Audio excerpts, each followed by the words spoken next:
Bien.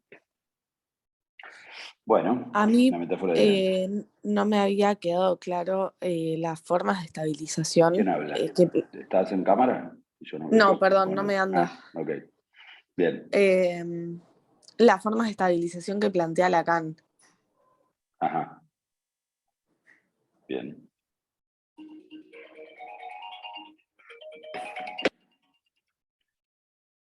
Bien. Muy bien. ¿Qué más?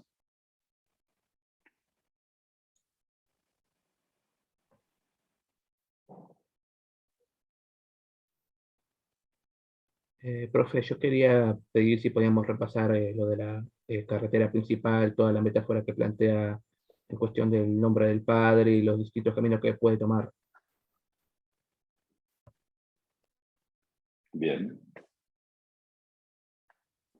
Profe, yo tengo una duda con respecto. ¿Se me escucha? No. Sí, se te escucha.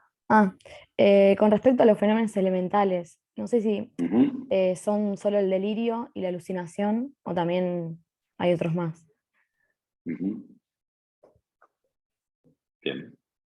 Bárbaro. ¿Qué más? Profe, yo quería repasar si se podía el concepto de un padre, si puede ser. ¿Quién habla? Acá, ¿Estás ahí? Joaquín. Joaquín. Sí. El concepto de un padre. Bien. Bueno. ¿Qué más?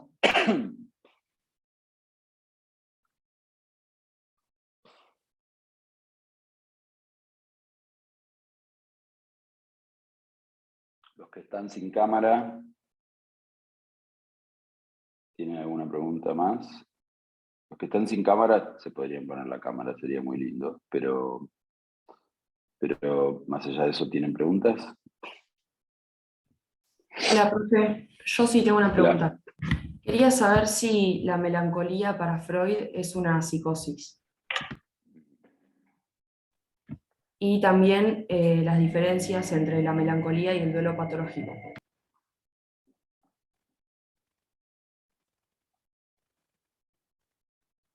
Bien.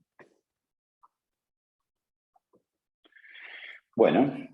Profe, volviendo sobre lo de duelo y la melancolía, ¿se podía repetir las diferencias que ocurren en cuestión del super yo, el ello? En esa diferencia que hay entre el duelo y la melancolía. Ujú.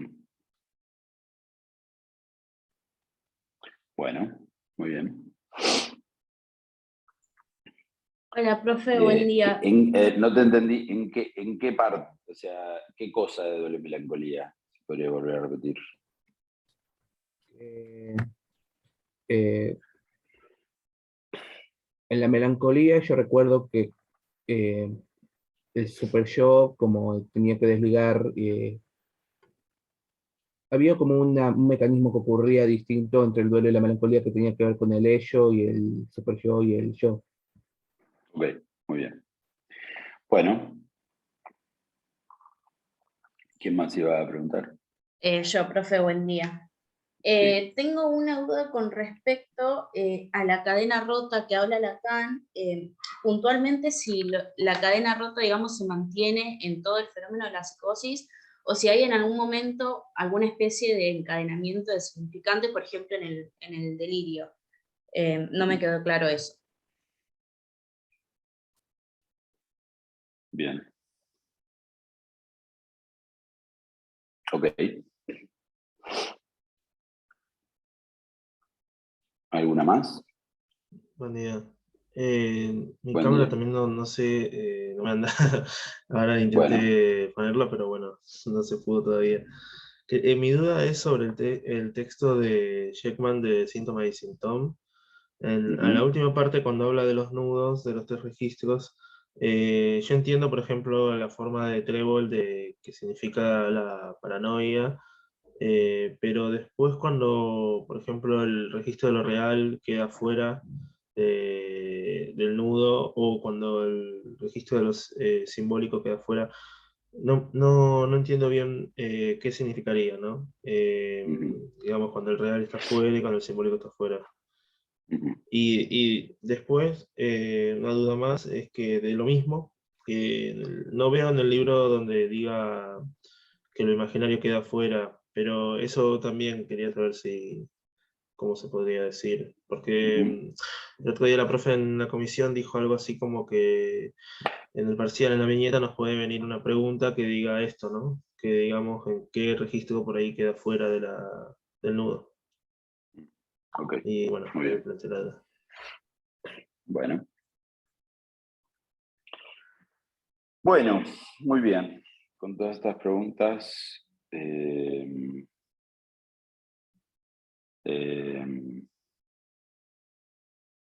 vamos a tratar de responder a todas.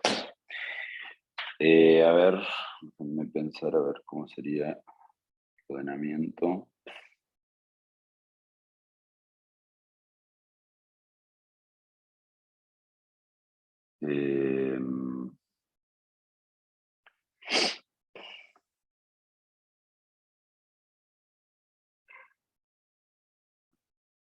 Bueno, a ver, vamos a empezar por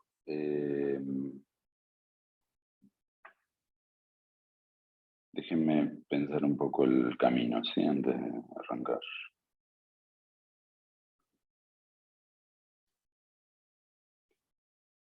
Sí, vamos a empezar así como siguiendo los tiempos.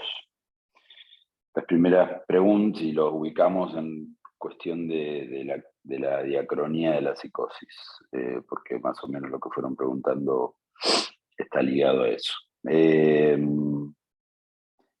Primero, la coyuntura dramática y la prepsicosis, lo que preguntabas vos, Malena.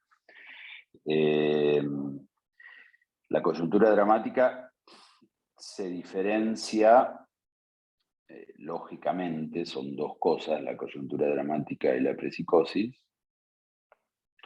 porque la coyuntura dramática se liga a la causa del desencadenamiento, no la causa de la psicosis, sino lo que genera el desencadenamiento. O sea, la causa de la psicosis es que hay una estructura psicótica, la causa de la psicosis es el mecanismo de la forclusión, eso es, ¿por qué hay psicosis? Porque hay mecanismo de forclusión.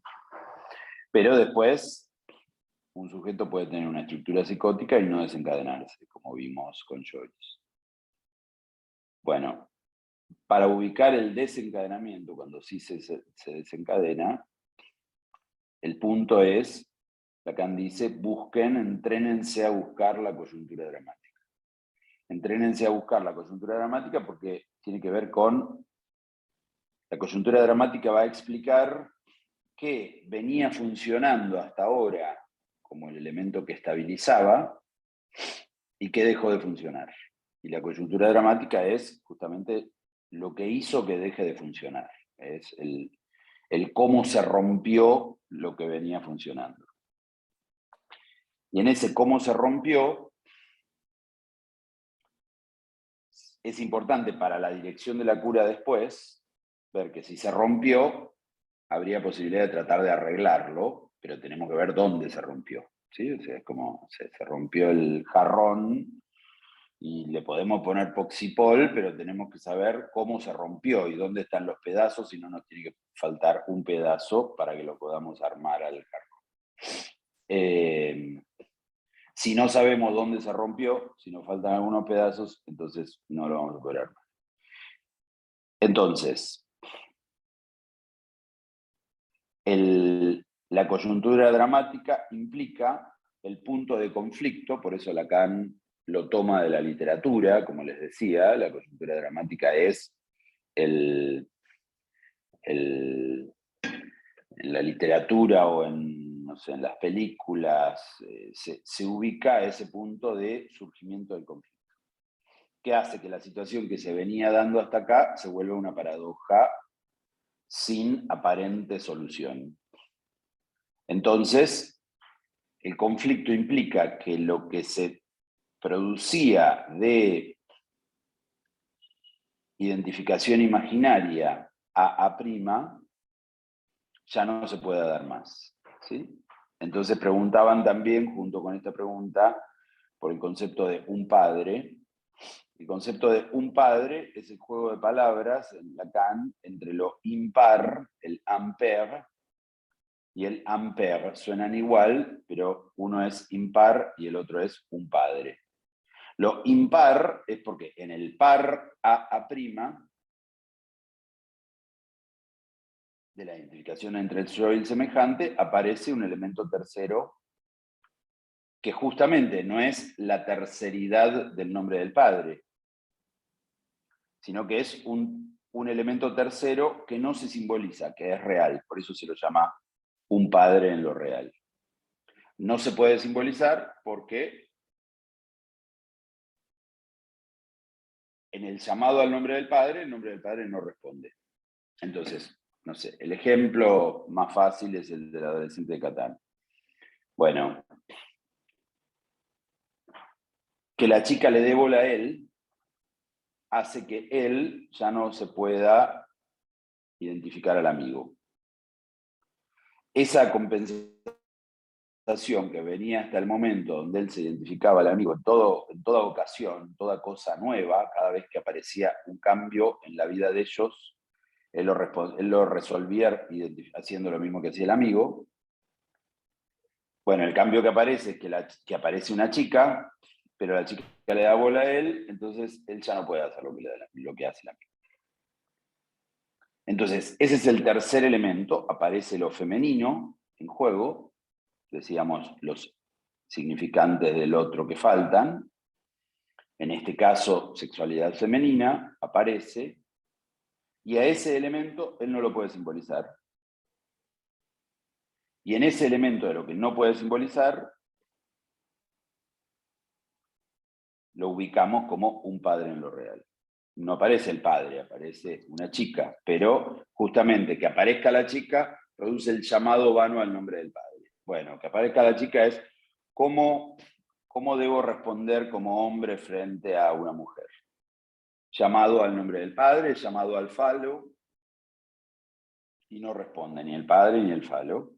Entonces, en ese punto empiezan los fenómenos elementales. Entonces, está diferenciado. Una cosa es el conflicto, en lo que vos preguntabas, una cosa es el conflicto y otra cosa es la consecuencia del conflicto, que es que empiezan los fenómenos elementales.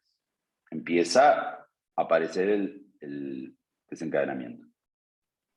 Profe, Y en esos fenómenos elementales, lo primero que responde es el inicio de la prepsicosis. Entonces, alguien preguntaba, ahora voy a la pregunta, ¿sí? Pero alguien preguntaba también, con esto ya respondo, la coyuntura dramática, lo de un padre, y alguien preguntaba, ¿qué más era?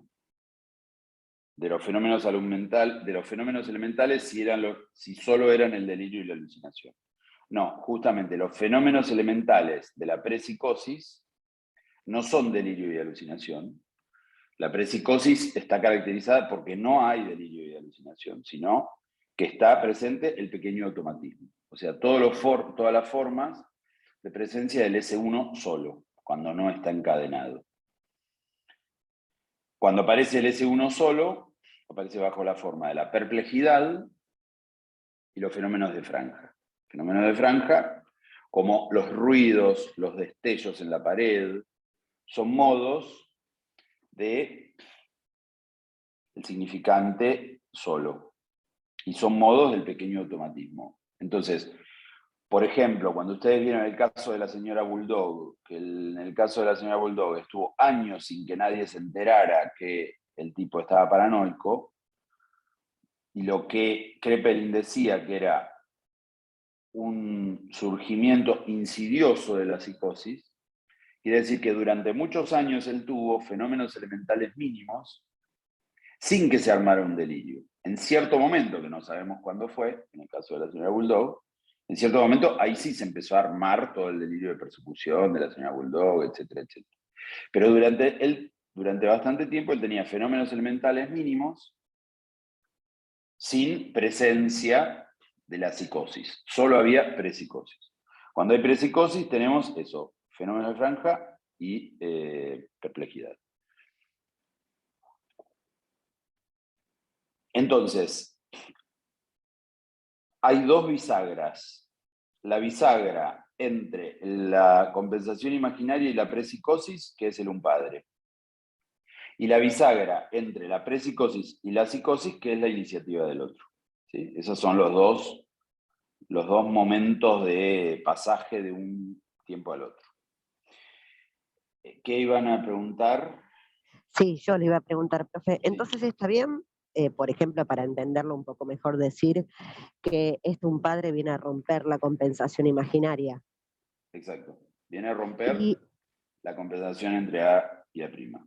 sí, y cuando usted dice lo de los fenómenos de franja, se refiere a lo anideico, lo neutro, lo sensorial. Esos serían los Exacto. ruidos, los destellos, todo por Exacto. separado. Los fenómenos de uno franja solo. tienen esa característica de ser anideico, sensorial y neutro. ¿Sí? Y por eso Y cuando el se sujeto puede unen, convivir con ellos. ¿Sí? Por eso es que el claro, sujeto no está torturado por sus fenómenos de franja. Con el delirio y la alucinación, el sujeto sí escucha una voz que le dice cosas, entonces está torturado por sus voces, por su persecución, por su celotipia, etc. En cambio, en los fenómenos de prepsicóticos, el sujeto puede convivir durante un tiempo y por eso a veces no se nota. Sí. claro, en Perdón. la psicosis directamente ya se como que se unirían y armarían ahí, sí, armarían el delirio y la alucinación, en la psicosis. Exacto. En la psicosis. Gracias. O sea, el pasaje de prepsicosis a psicosis es el pasaje del pequeño automatismo al gran automatismo. El pequeño automatismo es anideico, sensorial y neutro, o sea, fenómeno de franja y perplejidad, y en la psicosis el pasaje a el gran automatismo implica el delirio, la alucinación, los neologismos. Y los fenómenos de cadena rota, pero ya ligados a el delirio y la alucinación.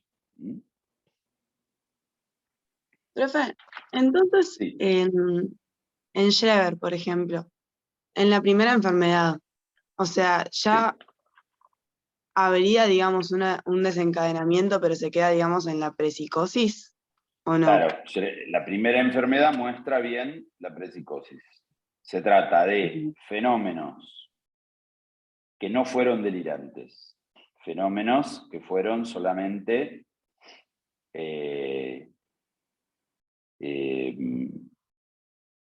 fenómenos en el cuerpo, fenómenos hipocondríacos, pero que no llegaron al estado de delirio, alucinación, etc. Entonces, hubo una coyuntura dramática, que no sé cuál es, luego hubo una entrada en una prepsicosis y luego se volvió a compensar. O sea que se puede esto de volverse a compensar. Exacto, se puede volver a compensar. Así Ok. esa pregunta ¿Y se que hacían, compensó? sí. ¿Puede decirse que se compensó con Fletching o no? Sí, porque en ese punto lo que apareció fue la intervención de Fletching. Entonces hay algo de la intervención de Fletching que lo compensó. De eso no sabemos mucho qué pasó, solo sabemos que intervino Fletching y él se curó, digamos, ¿sí? Pero no sabemos muy bien por qué después Fletching fue el material de su delito. Probablemente por el elemento de la transferencia fuerte que él tenía con Fletching. Una pregunta. Sí. ¿Esa compensación sigue siendo imaginaria o es un nudo? ¿Cómo? ¿Esa compensación con Fletching es un nudo o es una compensación imaginaria? Cuando se vuelve a compensar. Bueno, lo que pasa que ahí está la conceptualización diferente de Lacan en los dos tiempos. Si lo pensamos en términos del seminario 3 y de la cuestión preliminar, toda la cuestión es el nombre del padre, el falo, lo simbólico y lo imaginario y lo real, etcétera, separado. Pero si le aplicamos la última enseñanza, todo se piensa en términos de nudos, o sea, todo esto que estamos hablando lo podemos pensar en términos de nudos, O sea, no es que acá no hay nudos. En todo esto hay nudos, pero en esta época Lacan no lo está explicando con los nudos. Si a todo esto lo explicáramos con los nudos, podríamos decir, bueno, la compensación imaginaria implicaba un anudamiento de lo imaginario, que luego ese anudamiento imaginario se rompe, y entonces en un segundo momento se vuelve a anudar. Hay que ver imaginariamente o simbólicamente o qué, ¿sí? Pero la compensación imaginaria era un elemento que funcionaba como suplencia, ¿sí? No sé, el adolescente de Catán, bueno, su compensación con el amigo es el elemento que funciona como suplencia. Bueno, vamos a continuar con las preguntas que me hicieron. A ver, primero, la coyuntura dramática ya está, el un padre. Si hay algo de lo que les explico y no está, no lo entendieron, no sé, el un padre no lo entendieron, vuélvanme a preguntar porque no lo entendieron. ¿Sí? Después, entonces la pregunta esta, si se desencadena o puede volver a estar compensado, que preguntabas vos, Daniela, es, ¿se puede desencadenar? Y justamente el movimiento de los nudos es más móvil que el planteo anterior, entonces con los nudos sí se puede reencadenar, pero aunque no usáramos la cuestión de los nudos, y los viéramos solo en tiempos, sí puede pasar que cada uno de los pasos vaya para adelante o vaya para atrás. ¿Sí? Puede haber compensación imaginaria, puede pasar a prepsicosis y luego volver a la compensación imaginaria.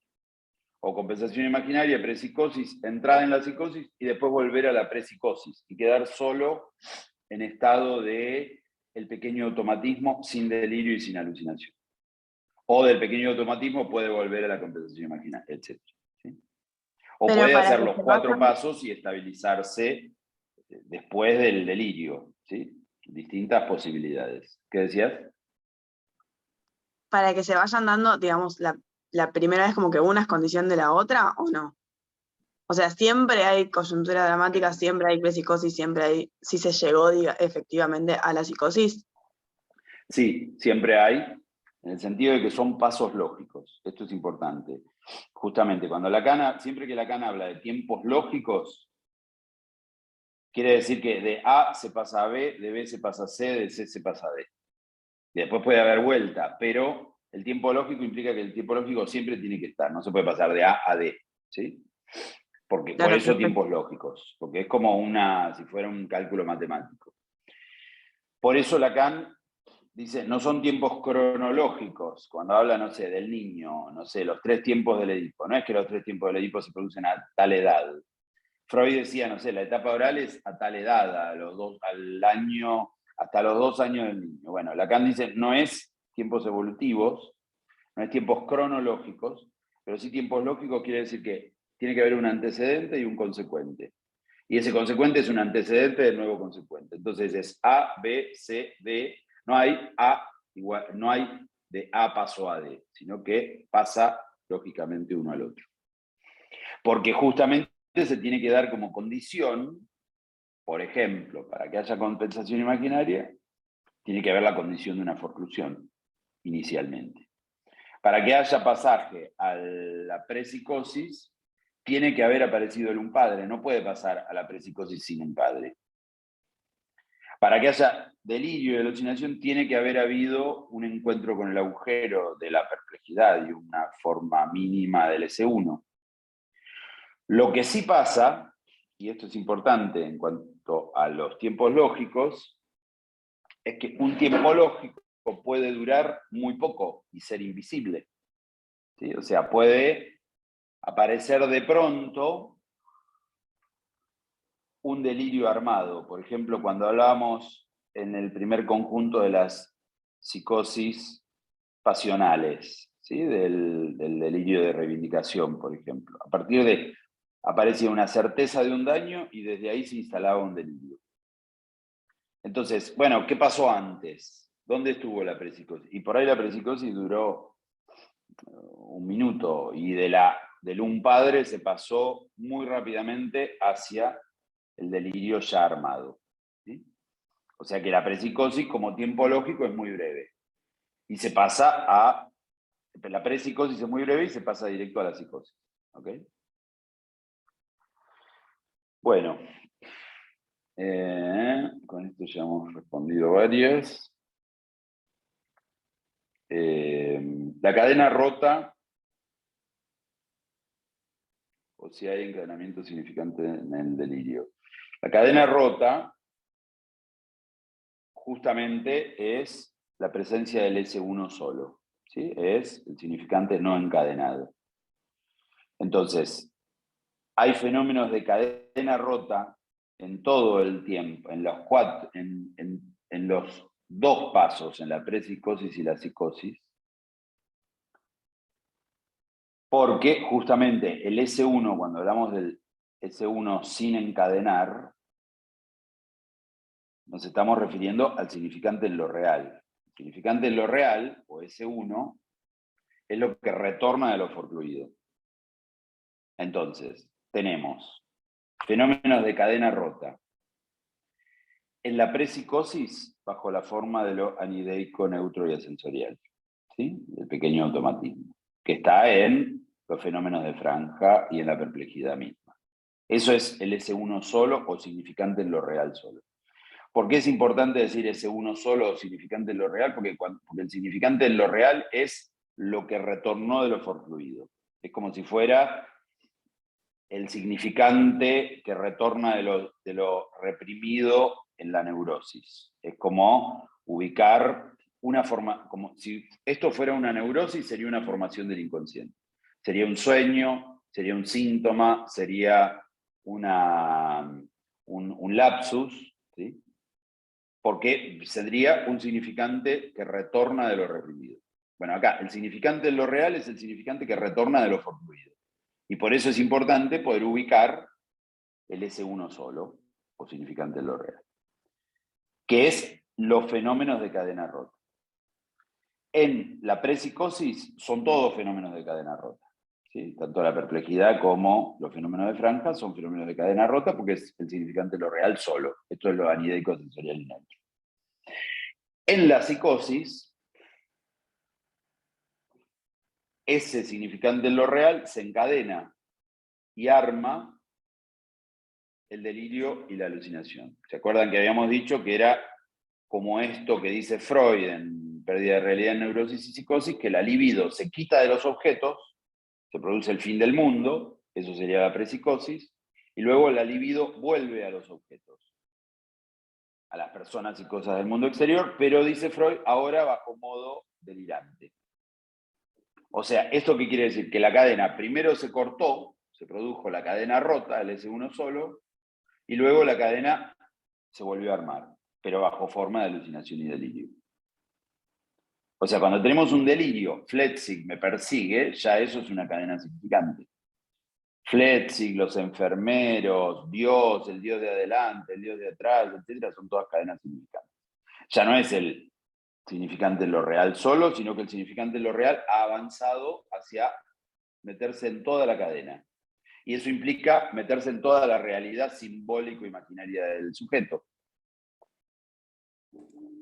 Si la realidad del sujeto es una realidad simbólico-imaginaria construida en base a significantes, que el significante en lo real avance a toda la cadena significante, quiere decir que uno ve en su vida la presencia del significante en lo real. Entonces, todas sus cadenas simbólicas están infectadas por ese significante en lo real, y entonces uno en su vida escucha voces, ve a Flechsig, etcétera, etcétera. ¿Sí? Entonces, el delirio y la alucinación implican este punto de encadenamiento. ¿Cómo se inicia ese encadenamiento? Con lo que Lacan llama la iniciativa del otro. Y la iniciativa del otro es justamente que el otro toma la iniciativa. Son las dos cosas. Por un lado, que ese otro queda encarnado imaginariamente en un personaje. O sea, que el otro el otro con mayúscula pasa al otro con minúscula, y ese otro con minúscula es Flechsig, por ejemplo. Eso es iniciativa del otro. La otra parte de la iniciativa del otro es que se reencadena la cadena significante, que constituyendo el delirio y la alucinación. Pero además, en ese segundo tiempo de la psicosis, también el significante solo aparece bajo la forma de los neologismos. En los neologismos están los fenómenos de cadena rota. Y Lacan habla de, cuando hablamos de los fenómenos de franja, Lacan habla de dos fenómenos de franja propios de la prepsicosis, que son los destellos y los ruidos, y después habla de dos fenómenos de franja que son cuando la psicosis ya está desencadenada, que son el milagro del alarido y la llamada de socorro. En los dos hay un grito que a él se le impone en la boca, que él no se reconoce gritándolo, sino que él dice ¡socorro! ¿Sí? Y el llamado de socorro, que es un grito que se le impone, ya está en el tiempo del delirio, o sea, cuando él ya está atormentado por Flechsig, etc., aparece el fenómeno de franja, que es el llamado de socorro, donde él no se reconoce diciendo socorro. Y el milagro del alarido, lo mismo. De pronto le sale un alarido total que dura ratos largos. O sea, el tipo se pone a gritar así sin parar, pero él no se reconoce haciendo ese alarido. No es que está diciendo, sí, me puse mal, entonces me puse a los gritos, sino que me aparece un milagro, es un milagro porque lo hacen la voz, porque lo hace Dios, etc. ¿Sí? Bueno, esos son fenómenos de franja durante el periodo psicótico, pero ya implican un delirio en juego. O sea, ¿quién me manda ese alarido? Me lo manda Dios, o me lo mandan los pájaros de milagro. Me imponen, ya hay un delirio que hace que explica ese alarido. Antes, en la prepsicosis no había ninguna explicación de los destellos y los ruidos, justamente porque eran ese uno solo. Si yo puedo decir, Dios me manda a gritar el alarido, es que estoy ya en una cadena significante armada. Porque ya hay toda una explicación delirante, que es Dios, que es los pájaros de milagro, etcétera, etcétera. ¿Okay? Bueno, alguien iba a preguntar algo y lo interrumpí, perdón. ¿Qué era?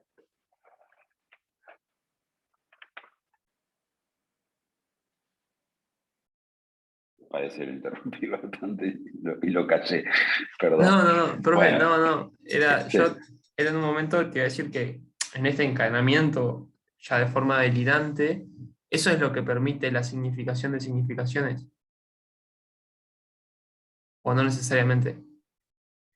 Sí, la significación de significación está ligada al que el otro toma la iniciativa, y la significación de significación quiere decir la certeza que el sujeto tiene de que hay una significación. O sea, ahí empieza el delirio como lo que Kraepelin llamaba la interpretación de la paranoia, porque significación de significación quiere decir, sé que hay una significación, todavía no sé cuál es la significación, pero hay una significación. Por eso Lacan toma lo del auto rojo. El auto rojo está estacionado ahí en la calle. ¿Por qué? Bueno, no sé, todavía no hay el delirio, todavía no digo, me lo mandó, no sé, el FBI, ¿sí? Pero sé que ese auto rojo tiene que ver conmigo, me concierne. Eso es el punto de certeza. La certeza, todavía no está armado el delirio, pero la certeza implica que hay significación de significación. O sea, eso significa algo. No sé qué significa, pero significa algo. Profe, te hago una pregunta en ese sentido. Viste que Lacan dice, en la alucinación el loco no cree, como que no está en juego la realidad, sino la certeza. Ajá. O sea, ¿va por ahí, por lo que estás explicando? Exacto. La certeza es el rasgo de retorno. Cuando hay significante en lo real, justamente por eso es significante en lo real, en ese punto hay certeza. todos los significantes simbólicos se pueden cuestionar. Uno se puede preguntar, bueno, no sé, yo soy argentino, ¿soy argentino? ¿Soy hombre? Cualquier significante se puede cuestionar, ¿sí? Perfecto, gracias. Mientras que el significante en lo real tiene el carácter de una certeza. El sujeto sabe de ese significante y ahí hay un punto de certeza que no se interroga, digamos. Entonces, siempre que aparece el significante en lo real, opaca toda la realidad. Toda la realidad está ahí, pero yo estoy en mi casa, acá, dándole la clase, pero veo allá abajo por la ventana que está el auto rojo estacionado, y eso me inquieta. No puedo seguir la clase porque estoy pensando en el auto rojo que tiene que ver conmigo. ¿Qué es? No sé qué es, pero está el auto rojo ahí. Bueno, eso es significación de significación. Y ese es el punto de certeza. Sé que ese auto rojo está ahí por mí. Ahí está la cuestión de la creencia. Cuando yo hablo de una creencia, no sé, yo creo en Dios, es una creencia que un ateo me puede discutir, y yo puedo discutir con el ateo, etcétera, pero es una creencia. Yo me identifico a eso y lo creo. Es muy distinto a lo sé. Lo sé no tiene ninguna pregunta. Es una certeza que es inquebrantable, ¿sí? Que eso, por más que me lo discutan, por más que yo puedo mentir, yo puedo decir, sí, ya se fue el auto rojo, pero yo sé que el auto rojo está ahí, tiene que ver conmigo, digamos, ¿sí? Eso es importante de la diferencia entre certeza y creencia. Esto no se trata de una cuestión de creencia. Por eso, el ejemplo bueno que da de eso Lacan es el celotípico, a diferencia del celoso. El celoso tiene que perseguir a la novia.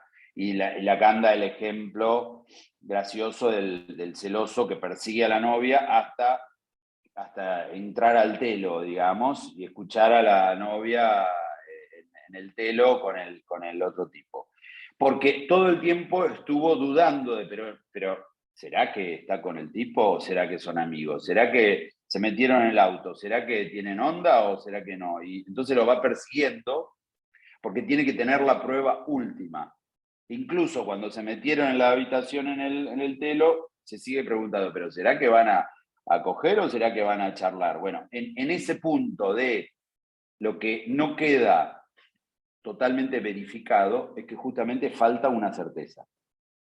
Por eso el celoso tiene que perseguir a la novia celosa, tiene que perseguir al novio. Es algo donde se necesitan pruebas. En cambio, el celotípico no sigue a nadie, no espía, no pregunta nada. El celotípico lo sabe. Un día se levantó a la mañana y dijo, vos me estás cagando, ¿sí? ¿Pero por qué? ¿Qué te pasó? ¿Me miraste el celular? Vos me estás cagando, ¿sí? Bueno, ese punto es un punto de certeza que no requiere de ninguna prueba, ninguna verificación, porque no es una creencia, ¿sí?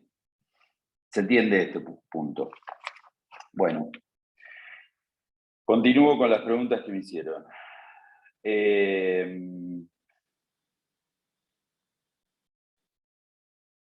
La carretera principal, la clase que les prometí que les iba a dar y no se las di, y los recagué con eso, pero bueno, se me complicó en el tiempo para mandarles el video. La carretera principal la voy a situar muy brevemente, porque en realidad ya lo conocen, ya lo vimos, pero no lo vimos bajo este modo. La carretera principal, Lacan sitúa la metáfora entre la carretera principal, la autopista, digamos, y las calles. Si uno quiere ir de Buenos Aires a La Plata, lo más indicado es tomar la autopista, ¿sí? Porque de ese modo, más o menos, llegás en 1 hora o 45 minutos a La Plata, según de dónde salgas. Pero vas derecho por la autopista. Si vas por las por las calles pequeñas, bueno, sí, pasás por Berazategui, Quilmes, no sé qué, Berisso, Ensenada, hasta La Plata. Y tu viaje probablemente dure 3 horas, digamos. Porque te comes todos los semáforos, te perdés, etcétera, etcétera. Bueno, por supuesto, en esa época no tenías el Google Maps y el GPS y no sé qué. Bueno, pero, de todos modos, la diferencia entre una cosa y otra es, si hay nombre del padre, justamente, el nombre del padre implica que hay los 3 tiempos del Edipo, y cuando hay nombre del padre y 3 tiempos del Edipo, el deseo está orientado de acuerdo a la función del falo como significante del deseo. Y les había dicho que en el 3er tiempo del Edipo, el deseo se fija en el ideal del yo. Y que eso implica que uno tiene un deseo de acuerdo a los significantes identificatorios que tomó del otro, que son inicialmente del padre, pero después se desplazan a todos los otros que ubicó como otro del deseo. Incluso eso les decía que determina, por ejemplo, la identidad de género, la orientación sexual, si sos heterosexual, sos homosexual, bisexual, etcétera, etcétera. Porque tiene que ver con cómo tu deseo se estableció, se fijó en el ideal del yo. Eso lo da el significante fálico, que proviene del nombre del padre. Y eso es la carretera principal, eso es la autopista. Eso quiere decir que ante cada encuentro, por ejemplo, con los significantes no inscriptos, tenés la carretera principal, tenés el significante fálico, te encontrás con el significante no inscripto de la femineidad, sos una mujer que se encuentra con algo de lo femenino. Bueno, responde el nombre del padre y responde el falo.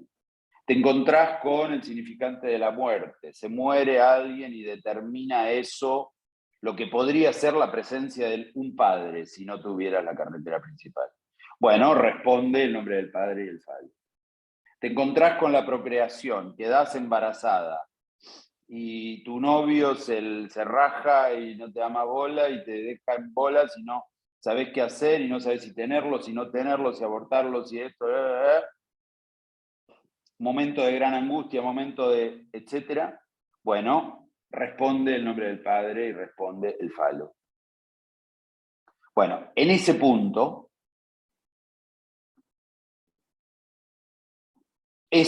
todos esos momentos podrían ser los de una coyuntura dramática, si no hubiera la carretera principal. Como hay la carretera principal, responde el nombre del padre, responde el falo, y entonces el deseo está orientado. Pese a todos esos encuentros, el nombre del padre y el falo no garantizan que no la pases mal. La vas a pasar para el culo, pero va a haber alguna respuesta a partir de los significantes que están inscriptos. Y toda la cuestión de la neurosis implica todos los problemas en relación a eso. Todos los síntomas neuróticos tienen que ver con las respuestas sintomáticas a esas coyunturas dramáticas. ¿Sí? Pero lo que no hay es pérdida de la carretera principal. La carretera principal está. Entonces,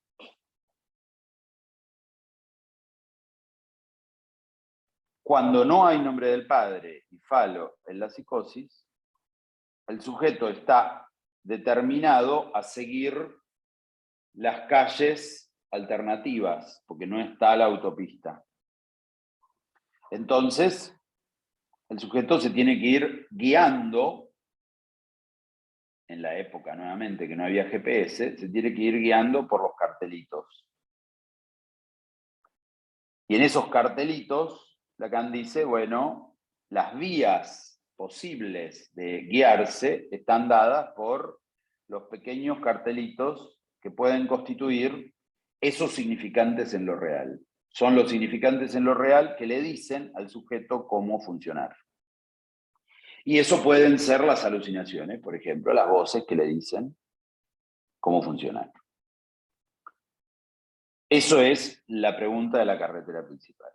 Bueno, ahora eso lo articulamos con otra pregunta que hicieron, que era por los fenómenos de código y de mensaje. Se entiende más con los fenómenos de código y de mensaje. Porque habíamos dicho, el nombre del padre es el código del sujeto. Es como la constitución, el nombre del padre, o la Biblia, ¿sí? Es como el punto de partida que te da el código de funcionamiento. Decíamos que Lacan hace todas esas metáforas cibernéticas que serían como ubicar el nombre del padre como el sistema operativo, como el Android, como el iOS, como el Windows. Bueno, cuando no está ese sistema operativo, el sujeto tiene las calles alternativas y se tiene que armar. O sea, ahí hay un punto importante que es, no tiene la solución estándar, lo cual no quiere decir que no tenga solución. Quiere decir que se tiene que armar una solución propia. Y ahí es fundamental lo que Lacan en la última enseñanza va a trabajar con el concepto de suplencia o de síntoma, ¿sí? Que eso quiere decir que sí hay soluciones posibles, pero no la solución del nombre del padre, sino la suplencia del nombre del padre, lo que suple al nombre del padre. Entonces, decíamos, fenómenos de código y fenómenos de mensaje indican al sujeto, como no hay un código que es el nombre del padre, hay fenómenos de código. Y esto es la lengua fundamental de Schreber. De cómo la lengua fundamental de Schreber le explica cómo funciona el nuevo código. Y le explica cómo funcionan los significantes, cómo algunos significantes quieren decir una cosa, cómo otra, etcétera, etcétera. Los fenómenos de mensaje también le envían mensajes que él debe responder y que provienen de ese código roto. Por eso son mensajes rotos. Por eso son mensajes interrumpidos. Ahora usted ahora usted debe, y quedan ahí. Son mensajes interrumpidos y él los debe responder. Pero fenómenos de código y fenómenos de mensaje ubican este punto de cómo, cuando no hay carretera principal, el sujeto tiene que construirse su propia solución. Y justamente en ese sentido, cada solución de la psicosis es una solución singular porque se la armó él solo, sin un manual. En cambio, el neurótico tiene un manual, dado por el nombre del padre y el padre. ¿Está bien? Bueno. Una pregunta, Patricio. Sí, dale. Los significantes, estos que no están en el aparato, no tienen representación, la sexualidad femenina, la procreación y la muerte, ¿se puede pensar que están forcluidos de todas las estructuras? Que están en el austosum, ¿sí? Están forcluidos de todas las estructuras que están en el austosum, ¿sí? Justamente se los puede ubicar como lo que no accede a la simbolización, digamos. Sí, Lacan lo sitúa como la forclusión generalizada. Digamos. La forclusión generalizada es el punto de lo que está forcluido en todas las estructuras. Por eso en la neurosis también está forcluido. Por eso Lacan lo llama los significantes que faltan en el otro. ¿Cómo? ¿Están en lo real y no retornan? ¿O dónde están? No acceden a lo real directamente, no están, no se inscriben. ¿Sí? Que ese es el punto, a diferencia de la forclusión particular, que es que no se le permitió el ingreso a lo simbólico. ¿Sí? Se lo rechazó, por eso Freud habla de cancelación, rechazo, mientras que en la austosum directamente no entró a lo simbólico, no se simbolizó. No es que se lo echó, sino que no entró. Entonces, en ese sentido, están en lo real, pero no se inscriben como simbólicos. Ese es el punto de esos significantes que faltan. O sea, faltan y no retornan como retorna en la psicosis lo forcluido, sino que nunca se inscriben. Están más que forcluidos. Están más que forcluidos. Ajá, así es. Bueno, con esto hemos respondido varios. Y vamos a las cuestiones de la metáfora delirante y las estabilizaciones.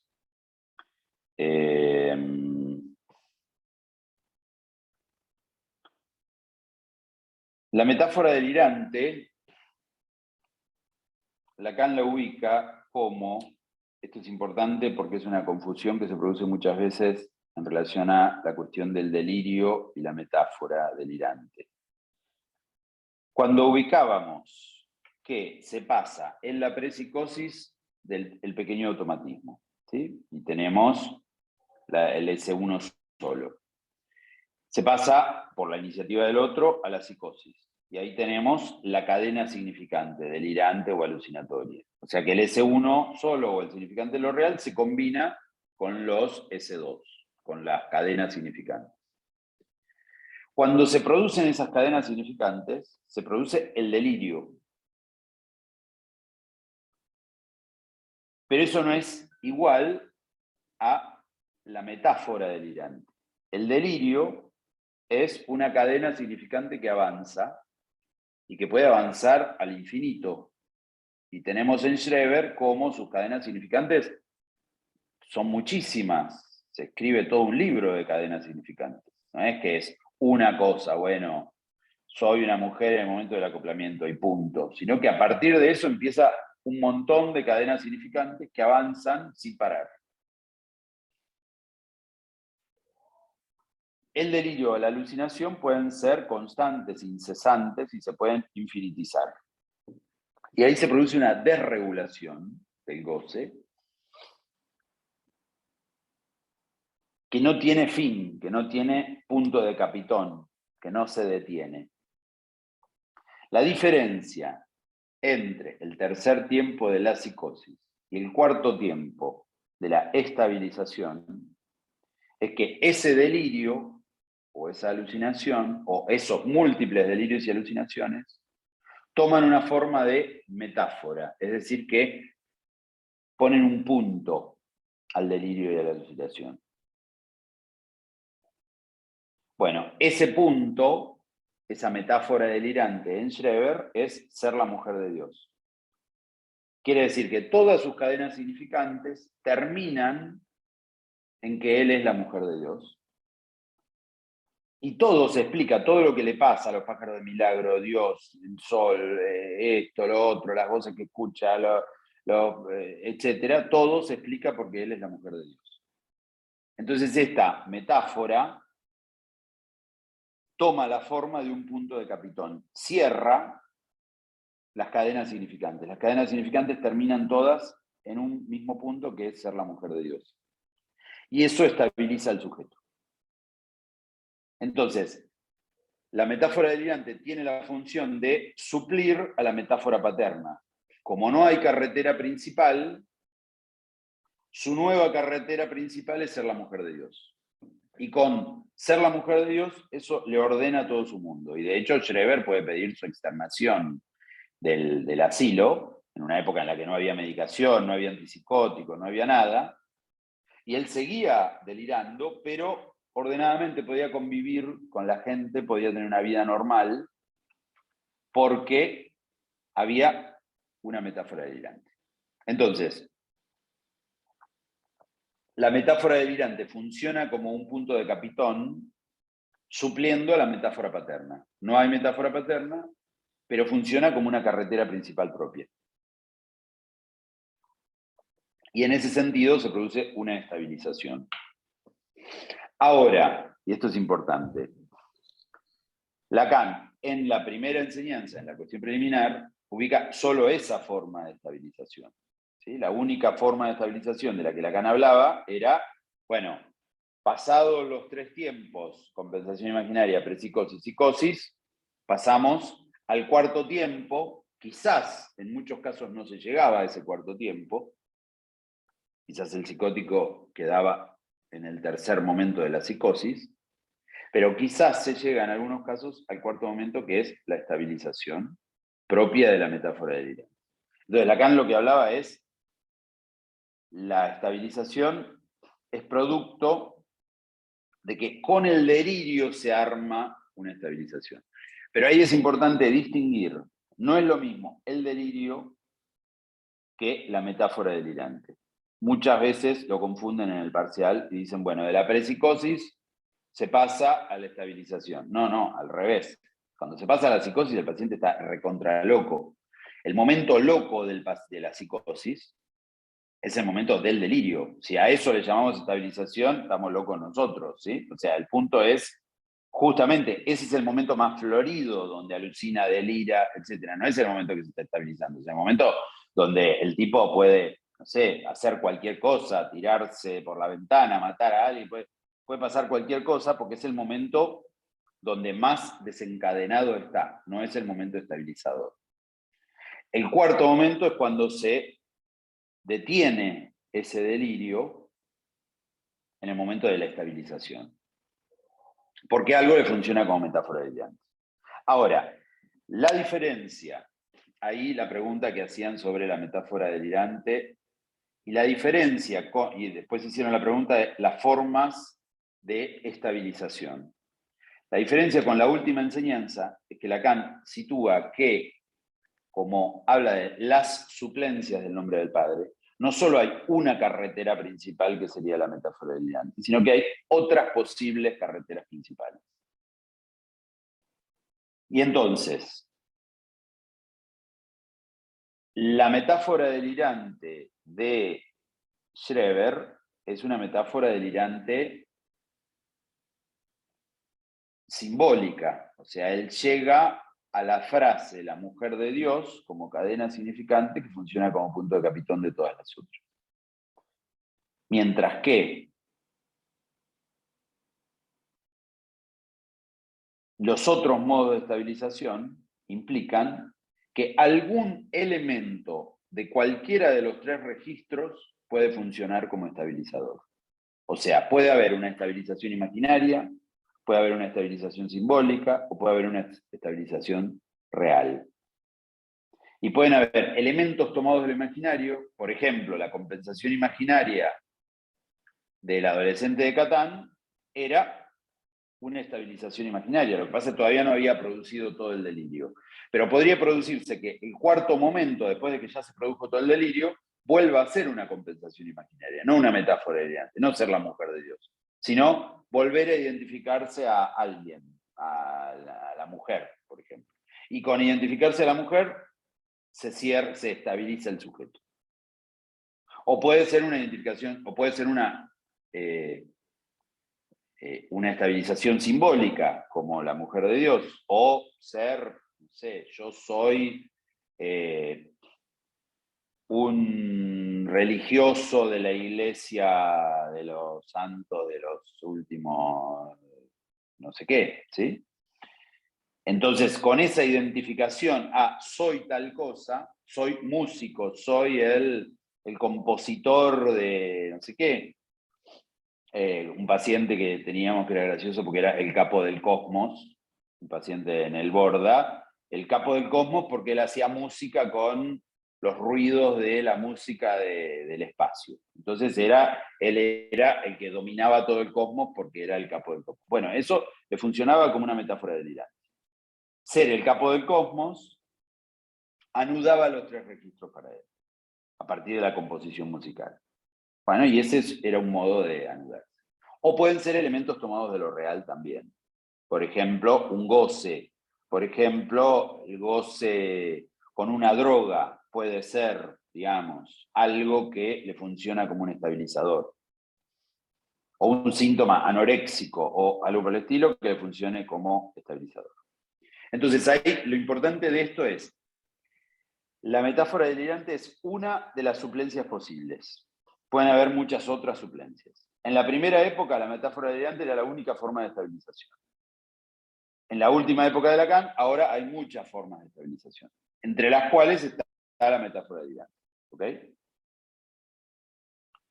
Bueno. Perdón, Sí. última Sí. pregunta en ese Sí, sentido. Vos, o sea, decís la compensación imaginaria, o sea, que puede funcionar como una suplencia, Exacto. ¿o no? Sí, exacto. Puede funcionar como una suplencia y esa suplencia puede funcionar durante mucho tiempo quizás. Y el sujeto quizás nunca se desencadena, ¿sí? Nunca aparece entonces- un padre. Y entonces, ¿cómo diferenciamos o sea, digo, en la última enseñanza de Lacan no se diferencia la psicosis compensada de la estabilización? Claro, en la última enseñanza, como se sitúa en relación a los nudos, la cuestión es cuándo el nudo funciona anudando los 3 registros, lo cual Claro, puede o sea, ser móvil, puede haber, en vez de dividirlo en tiempo, o sea, los tiempos están, ¿sí? Pero en el primer tiempo de la compensación imaginaria hablamos de una compensación, hablamos de un anudamiento. Después puede ser que la psicosis toda se desencadene y después se vuelva a anudar. O quizás la psicosis puede estar anudada todo el tiempo. ¿Sí? Por eso es que ahí diferenciamos las psicosis ordinarias de las psicosis extraordinarias. Las psicosis extraordinarias,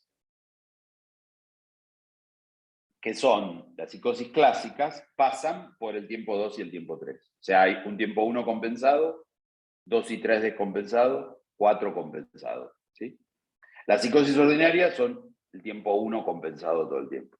Y lo que pasa en la psicosis ordinaria es que hay momentos donde se desanudan los 3 registros momentáneamente y se vuelven a anudar. Pero no se produce un desencadenamiento franco, no hay una ruptura, un padre, la entrada en la prepsicosis, la psicosis, etc. Por eso es que Joyce sirve como un ejemplo de eso. ¿Se entiende? Joyce sirve como alguien que estuvo compensado siempre. ¿Con qué? Con toda una serie de compensaciones que son las que vimos y las que nos faltan ver. ¿Queda claro hasta acá? Profe, No, sí, tengo una duda. Sí. Perdón, con respecto a la compensación imaginaria, yo entiendo que es como una forma de suplencia, pero no siempre entonces, digamos, en todas las psicosis están compensadas imaginariamente, ¿no? ¿Lo podemos tomar No. así?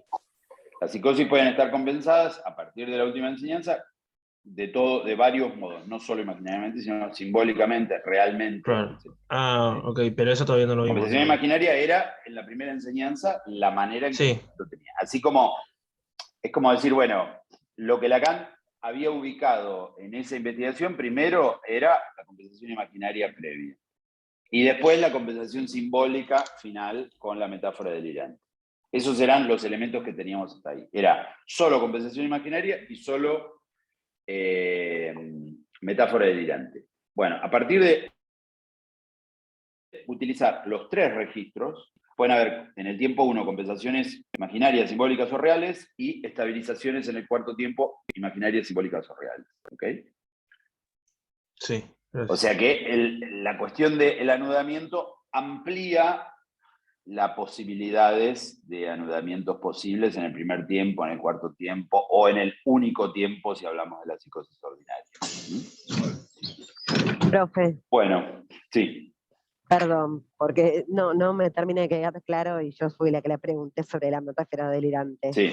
Es decir, entonces que no siempre se llega a la metáfora delirante, sino que se puede llegar a estabilizaciones de compensaciones, digamos, imaginarias o simbólicas, Exacto. o puedo hacer el sintón, que sería anudar los 3 nudos. Esos serían los tipos Exacto. de estabilizaciones.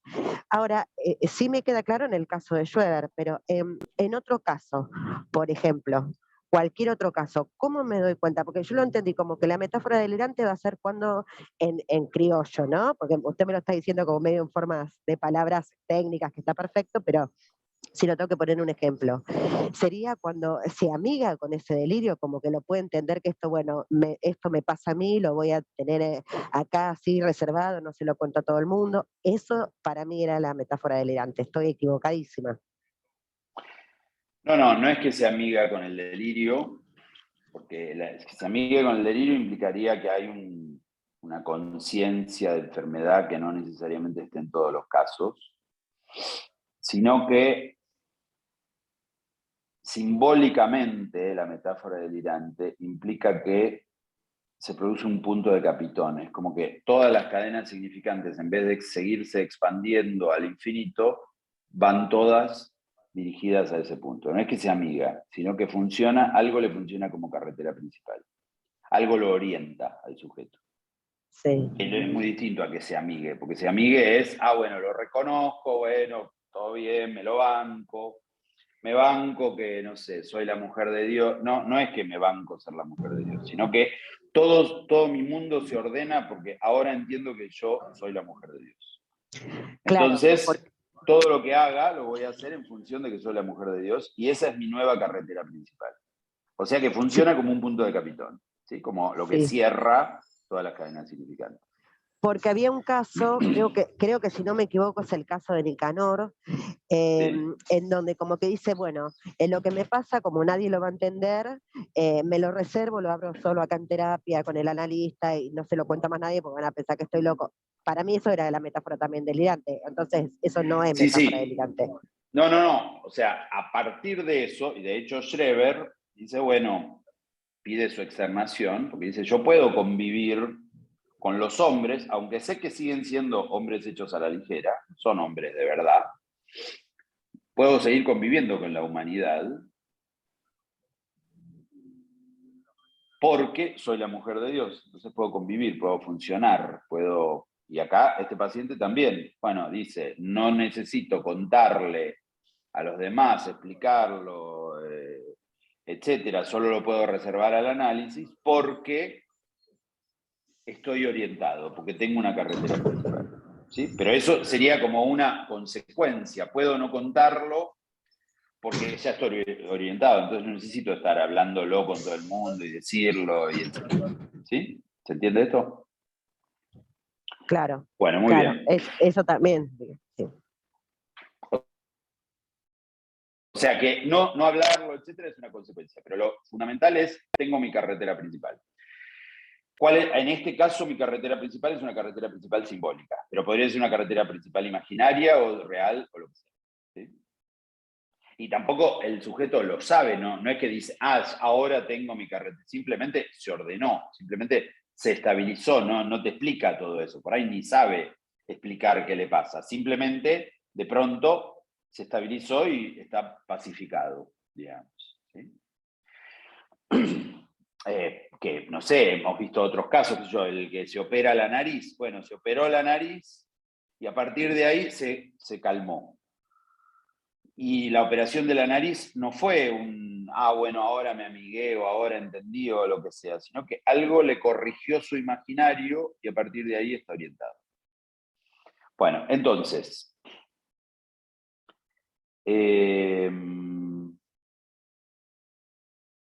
la pregunta que hacían en relación a síntoma y sintoma y los distintos nudos. Esto es importante porque tiene que ver con esta cuestión de cómo funcionan el imaginario simbólico y lo real. Primero, se entiende que hay nudos borromeos y nudos no borromeos. Los nudos borromeos son los que están, los 3 registros o los 4 registros, se suelta uno y se desarman todos. Ese es el modo del anudamiento borromeo. El nudo no borromeo es que no tiene la forma típica de anudamiento del nudo borromeo. O sea que los nudos borromeos son para la neurosis. Los nudos no borromeos serían nudos atípicos. ¿Por qué? Porque lo que anuda los 3 registros en la neurosis, el cuarto nudo, está real, simbólico, imaginario, son los 3, pero la manera de anudarlos borromeanamente es que viene un cuarto nudo que es el nombre del padre. ¿Ok? Eso es para la neurosis. Para la psicosis no tenemos nombre del padre. Entonces, los modos de anudamiento son atípicos. Y entonces hay 4 formas de nudos no borromeos según el tipo clínico.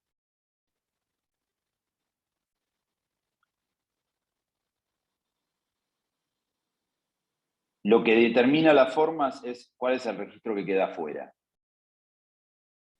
La primera forma es la del nudo de trébol de la paranoia.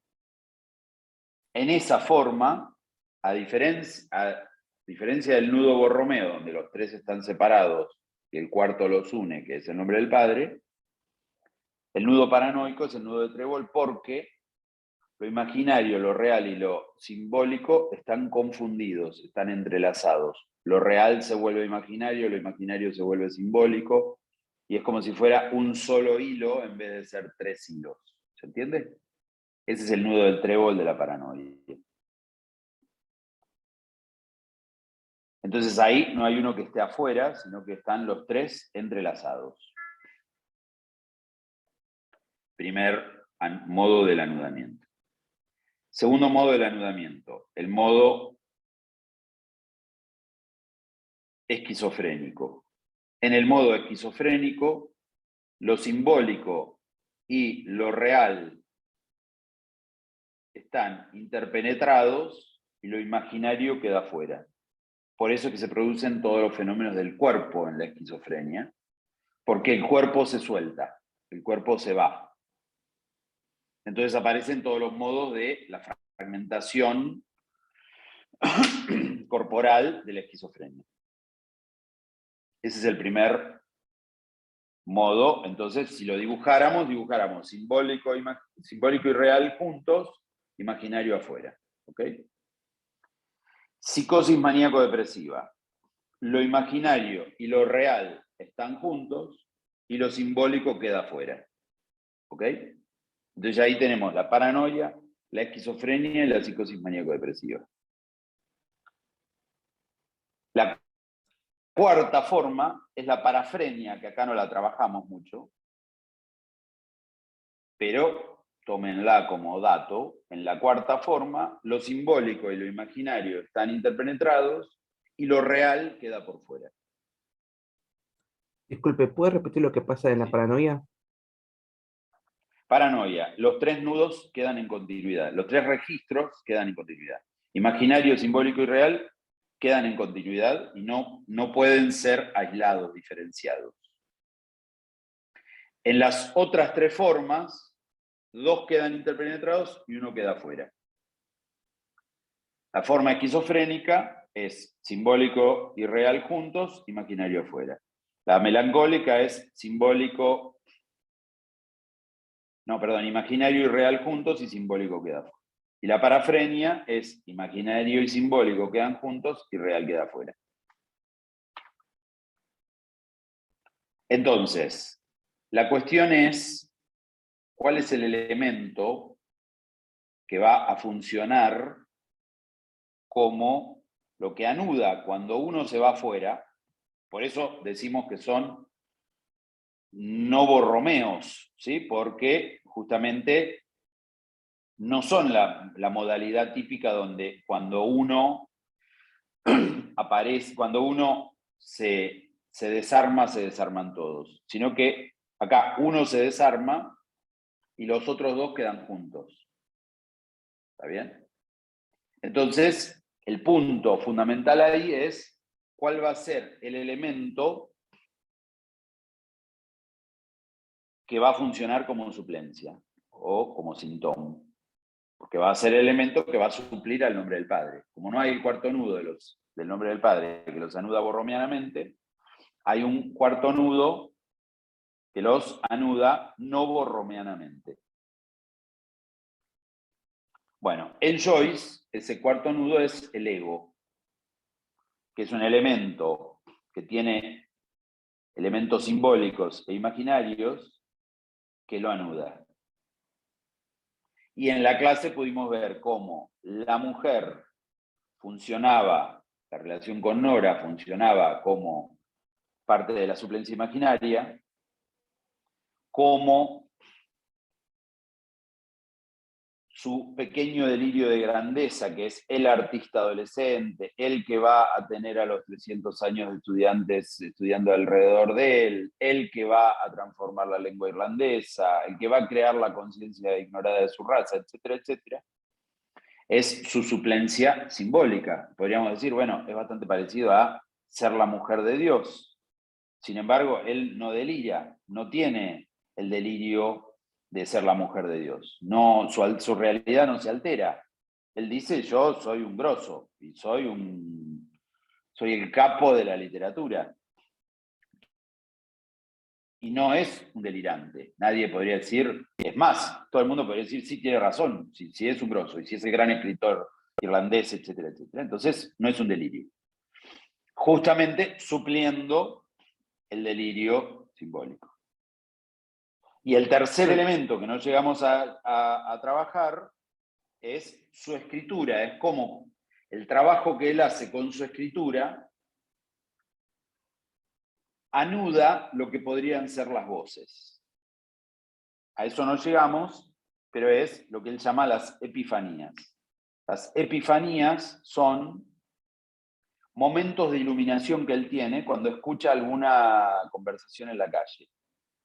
Y escucha alguna conversación en la calle y de pronto descubre algo, escucha una conversación cortada, y eso podríamos decir, bueno, es igual a una alucinación, ¿sí? Es como marrana, vengo del fiambrero.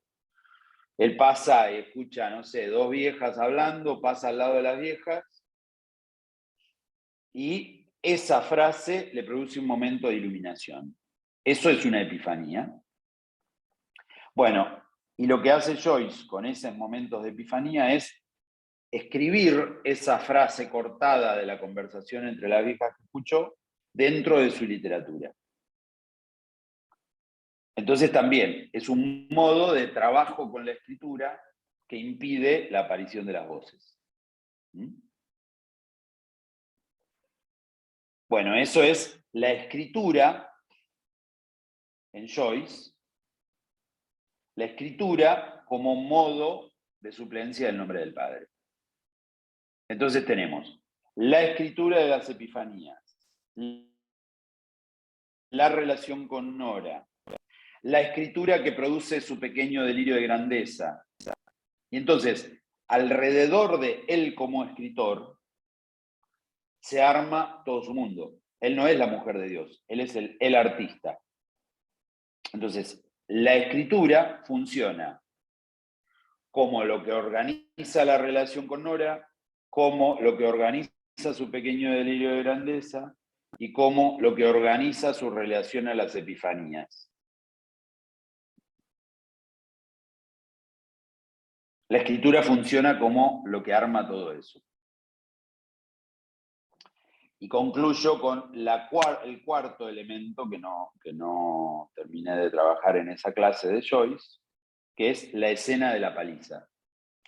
La escena de la paliza es una escena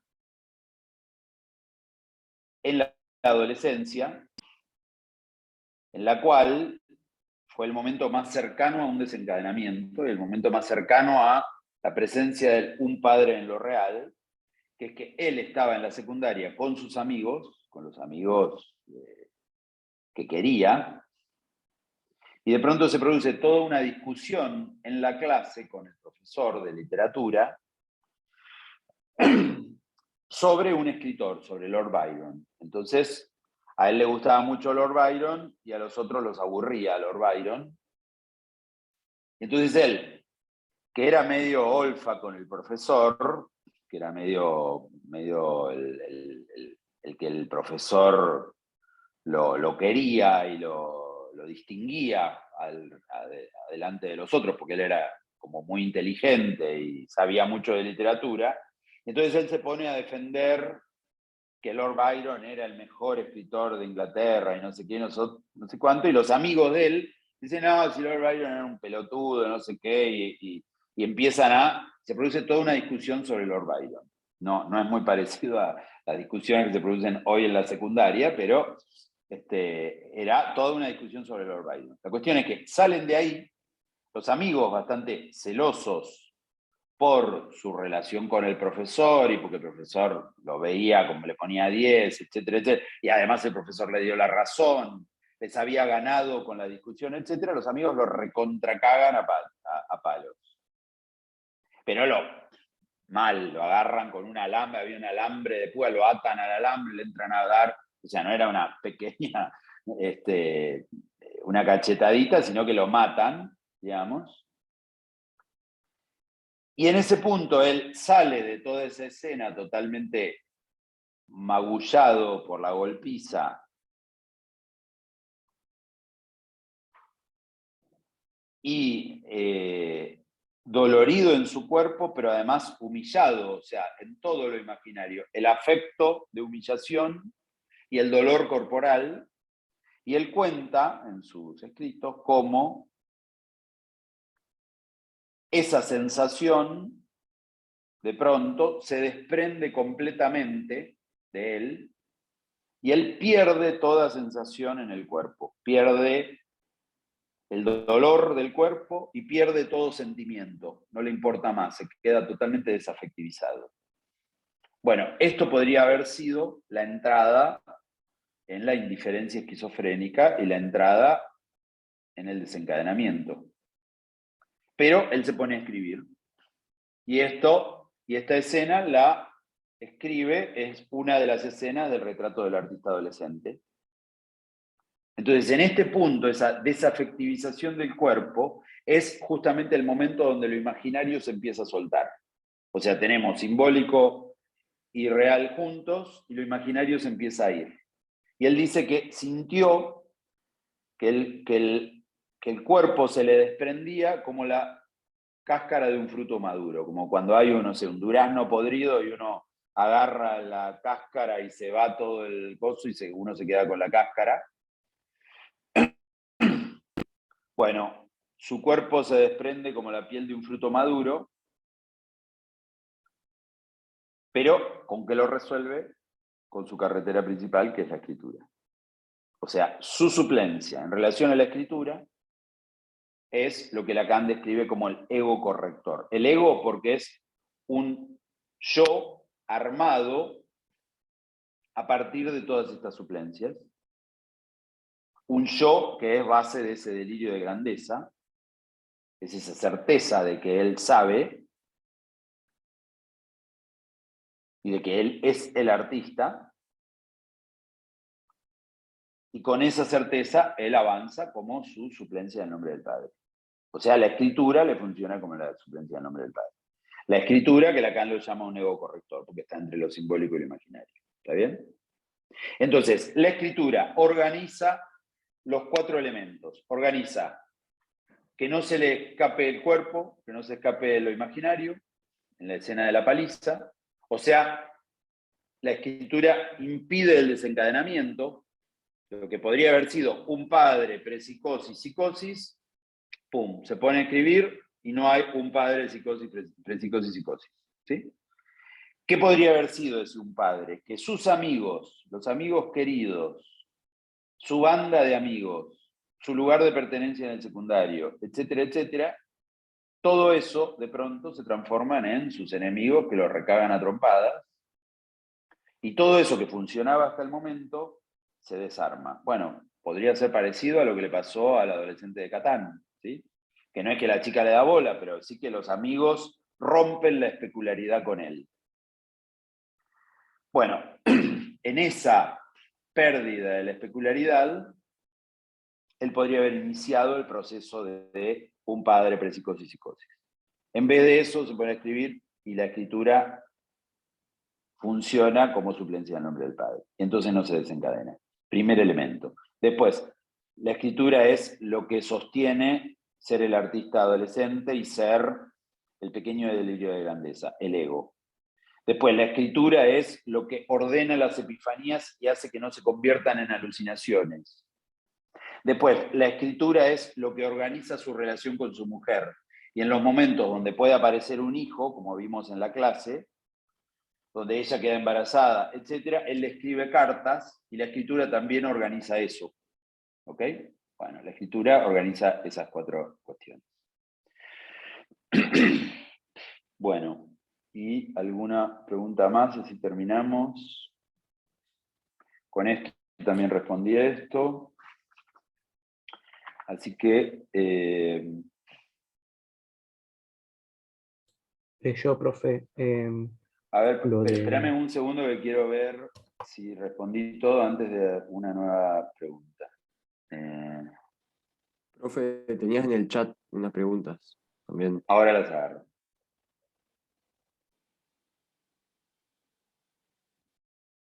Bueno, tenemos entonces...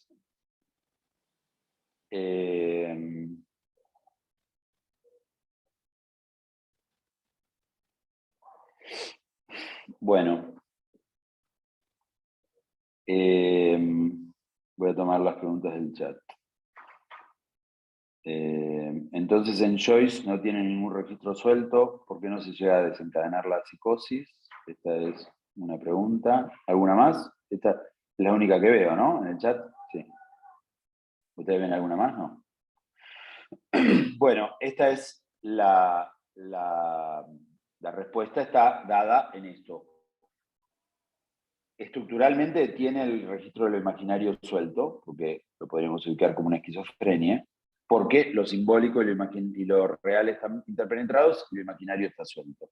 Pero no tiene ningún registro suelto porque la escritura y el ego corrector anudan a ese registro que se podría soltar.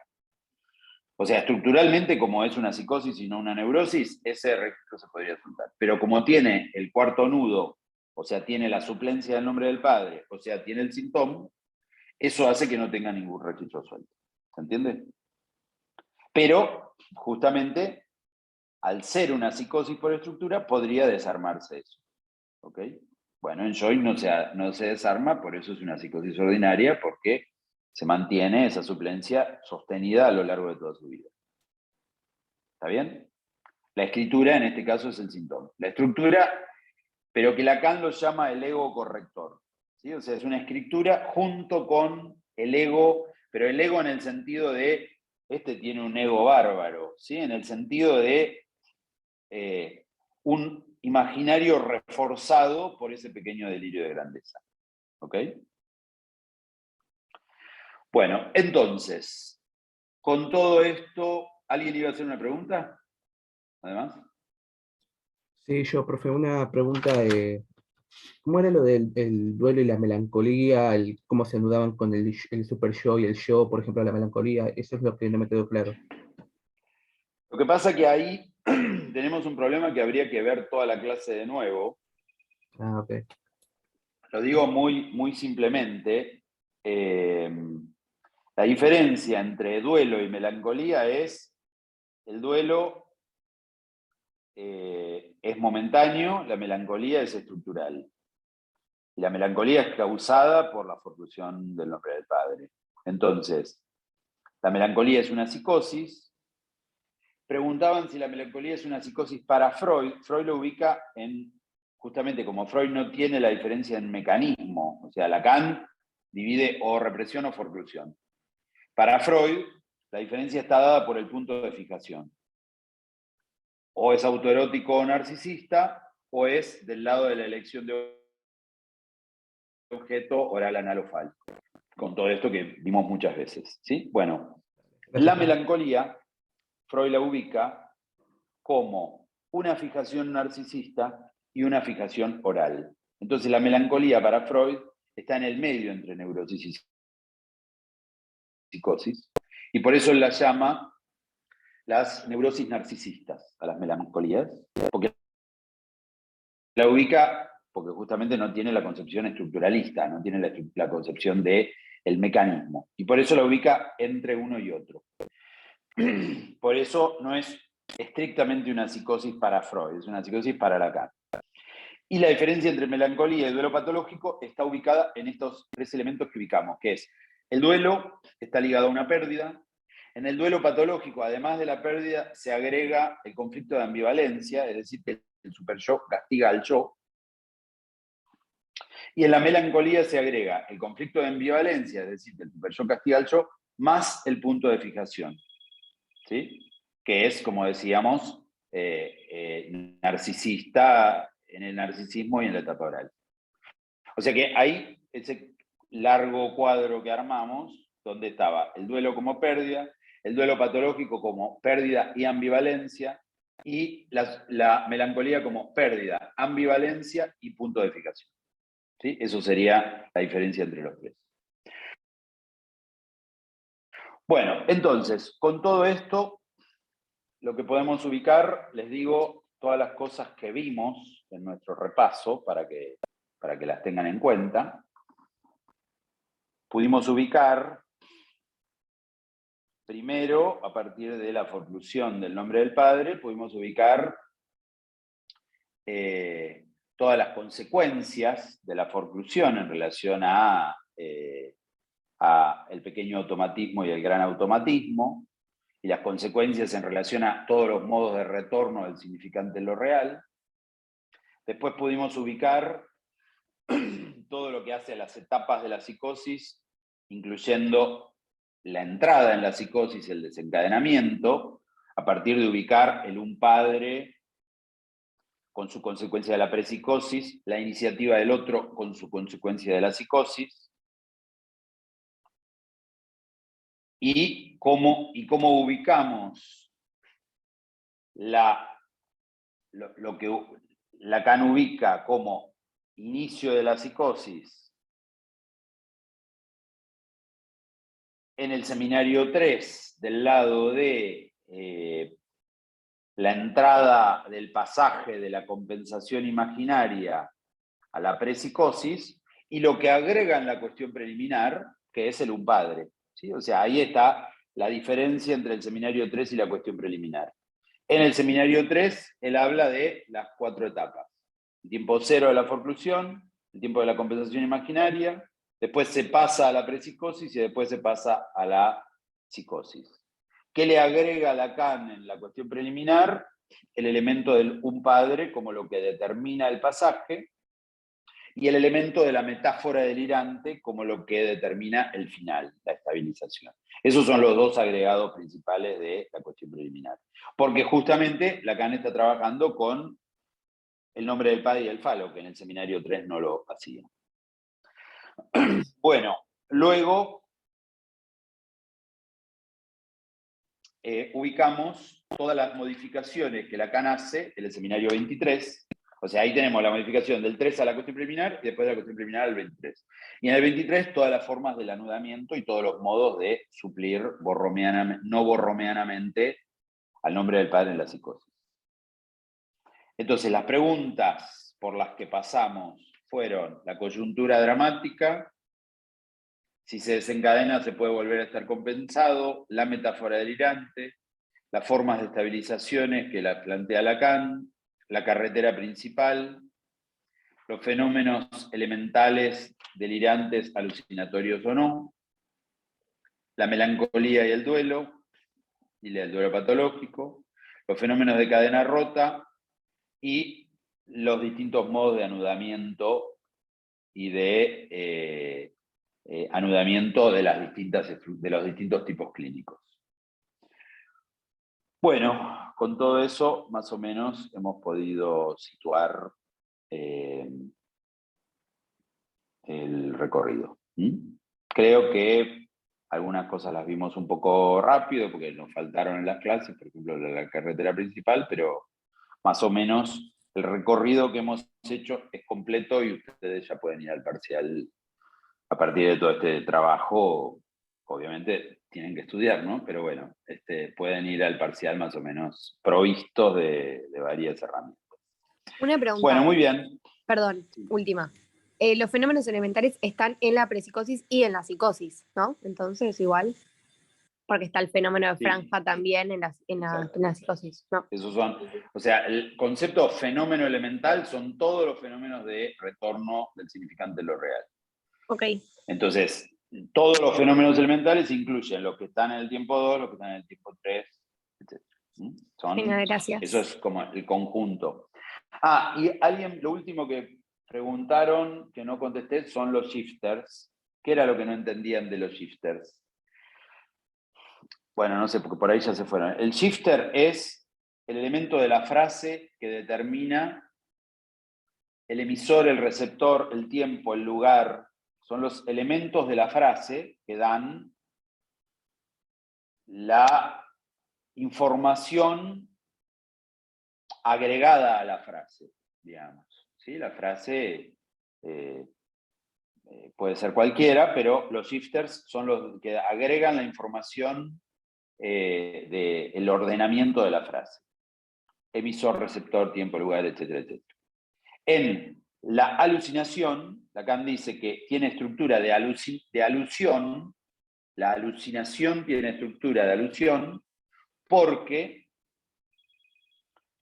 no está presente los shifters. Por eso es alusiva. Una frase alusiva es una frase a la que se le sacan los shifters. Alguien dice de mí que yo soy tal cosa. ¿Quién es ese alguien? ¿Sí? Bueno, las alusiones se usan para los chistes, se usan para el discurso político, se usan siempre, se usan normalmente, ¿sí? O sea, las usamos todo el tiempo a las alusiones. Pero en la alucinación tiene estructura de alusión donde faltan los shifters. Por eso hablamos de que en la alucinación tiene la forma de la presencia de un S1 suelto, una cadena rota en la alucinación misma, porque faltan los shifters. ¿Entiendes? Bueno, listo. Adiós. Mucha suerte en el parcial. Muchas gracias, profe. Nos veremos. Muchas gracias. Gracias. Chao, profe, nos vemos.